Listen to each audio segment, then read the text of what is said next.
Hello hello.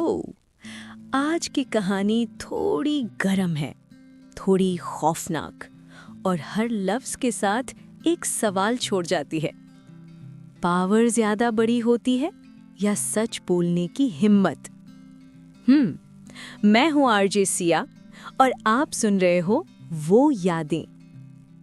सोचिए जरा, जब एक ईमानदार अफसर के सामने पूरा सिस्टम खड़ा हो जाए और सामने वाला सिर्फ धमकियों पर जीता हो, तब क्या होता है? बस वही पल जहां से असली कहानी शुरू होती है।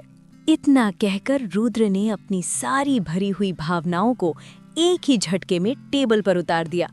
एक जोर का गुस्सा और टेबल टूटकर टुकड़ों में बिखर गया। उस पल, एक सेकंड के लिए ही सही, पर कमिश्नर साहब की आंखों में खौफ साफ दिख गया। रुद्र का ये रूप, ये गुस्सा, ये आंखों की आग। कमिश्नर समझ गए, यहाँ रुकना मतलब अपनी ही बेइज्जती। वो मुड़कर जाने लगे, पर जाते जाते रुक गए और पीछे देखे बिना बोले, 2 दिन, सिर्फ 2 दिन में तुम्हारा यहाँ से ट्रांसफर करवा दूंगा। रुद्र के चेहरे पर हल्की सी मुस्कुराहट आई, वो मुस्कुराहट जो सिर्फ जंग लड़ चुके लोगों के चेहरे पर होती है। 14 जगह से हर 2 महीने में ट्रांसफर होकर यहाँ आया हूँ सर, रुद्र ने आंखों में आंखें डालते हुए कहा।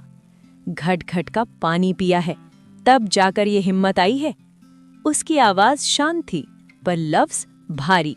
ट्रांसफर से मैं नहीं डरता सर, जहाँ जाऊंगा वहां बैठकर भी इस खेल को खत्म करूंगा। एक गहरी सांस और फिर, हर्षद अब मेरे पास है, सबके पर्दे फाश करूंगा और शुरुआत आपसे होगी सर। गुस्से से भरी आंखें और बिल्कुल साफ इरादा। कमिश्नर ने एक पल भी और नहीं रुकना चाहा, तेज कदमों से वहां से निकल गए। बाहर आते ही फोन निकाला, नंबर मिलाया। दूसरी तरफ से सख्त आवाज आई, अब क्या हुआ कमिश्नर, इतनी सुबह सुबह क्यों फोन किया? कमिश्नर की आवाज थोड़ी कांप रही थी। अब जो मैं आपको बताने वाला हूँ वो सुनकर आपकी नींद उड़ जाएगी।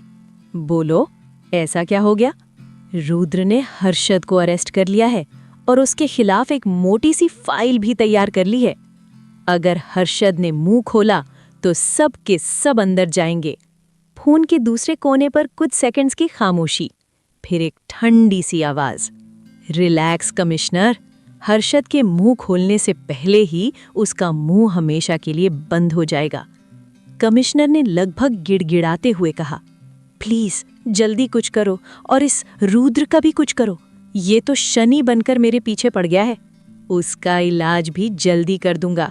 आवाज और गहरी हो गई, पर पहले हर्षद को कैसे भी करके बाहर निकालना होगा। तुम चिंता मत करो, मैं सब संभाल लूंगा। ठीक है, कहकर कमिश्नर ने फोन काट दिया। गाड़ी में बैठते ही ड्राइवर को चलने का इशारा किया। पुलिस स्टेशन के बाहर से गाड़ी तेजी से निकल गई। अंदर असलम रुद्र के पास आया। सर, कमिश्नर साहब शांत नहीं बैठेंगे, कुछ ना कुछ तो जरूर करेंगे। रुद्र ने शांत अंदाज में कहा, नहीं असलम, कमिश्नर कुछ भी करने से पहले सोचेगा। मुझे फिक्र हर्षद की है, उससे छुड़ाने के लिए कोई ना कोई प्लान जरूर होगा। असलम थोड़ा घबराया। सर, क्या हम हर्षद को किसी और जगह शिफ्ट नहीं कर सकते? रुद्र ने सीधा जवाब दिया, नहीं असलम, फिलहाल ऐसा करना सही नहीं होगा। ऊपर से बहुत प्रेशर होता है। तो फिर क्या करें सर, हर्षद कुछ बोल ही नहीं रहा। रुद्र ने गहरी नजर से सोचते हुए कहा, हर्षद की कोई ना कोई कमजोरी जरूर होगी, हमें बस उसका पता लगाना है। सच वो खुद ब खुद उगल देगा। असलम के चेहरे पर एक उम्मीद जगी। हाँ सर, हर्षद के साथ साथ और भी बहुत से लोग बेनकाब होंगे। रुद्र ने सिर्फ इतना कहा, वो तो होंगे ही असलम। असलम थोड़ा रुका, फिर दिल से बोला, सर, आपसे पहले मैं सिर्फ बड़े अफसरों के कहने पर चलता था, पर आपके साथ काम करके महसूस होता है कि हम भी कुछ हैं। We are proud of you sir. Rudra की आवाज अब और गहरी हो गई। Proud to be Indian police. एक छोटा सा पॉज, फिर, कानून के रखवाले ही जब कानून की इज्जत करना भूल जाएं असलम, तो उन्हें याद दिलाना भी जरूरी होता है।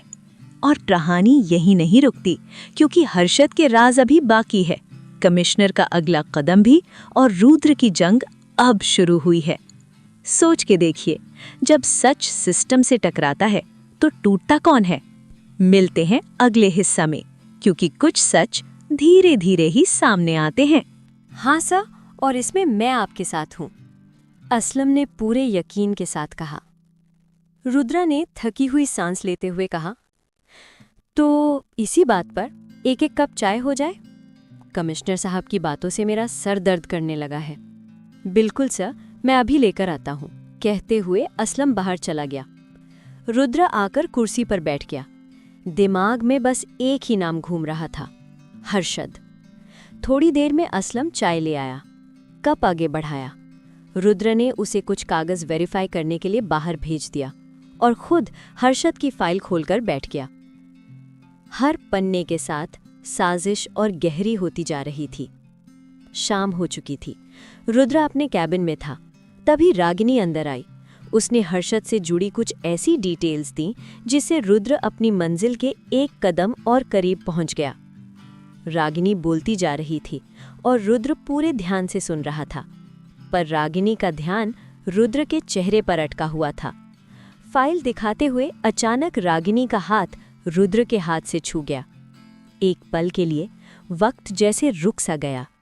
एक प्यारा सा एहसास सीधा दिल को छू गया। रागिनी खुद को रुद्र में खोया हुआ महसूस करने लगी। तभी रुद्र की नज़र घड़ी पर पड़ी।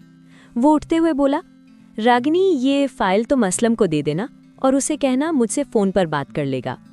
रागिनी ने फाइल ली और रुद्र वहां से चला गया। Central jail. आप फिर आ गए? बेंच पर बैठी रुबीना ने कहा, जब उसने रुद्र को पास खड़े देखा।